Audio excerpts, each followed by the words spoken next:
ഇതെന്താ ഈകളുടെ ലൈവ് ഇവരെല്ലാം ഇരുന്ന് ചെയ്യുന്നത്? ഇതെന്താ നടക്കുന്നടാ?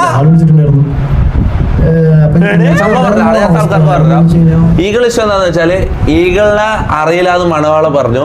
മണവാളിന്റെ ഒന്നിച്ചുള്ള ഒരു എന്തോ ഒരു പേര് കുറിയിട്ട പറഞ്ഞ് ഈഗിള് വേണമെന്ന് പറഞ്ഞു. അപ്പൊ ഈഗിള് തിരിച്ച് രണ്ടു വാക്ക് പറഞ്ഞു. അത്രേ ഉള്ളൂ. അതൊരു ഇഷ്യൂ ആണോ?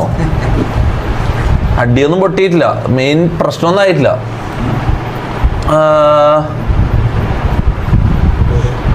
മനുഷ്യനറിയാത്തില്ല പക്ഷെ ആള് സിമ്പിളായിട്ട് എന്നോട് ഒന്നുകൂടെ ഇരിക്കാൻ പറഞ്ഞു, സംസാരിച്ചു. അത് ആളുടെ ഒരു മാന്യതയാണ്. കാരണം എനിക്ക് ആള് വിളിച്ചിട്ടുണ്ടായിരുന്നു.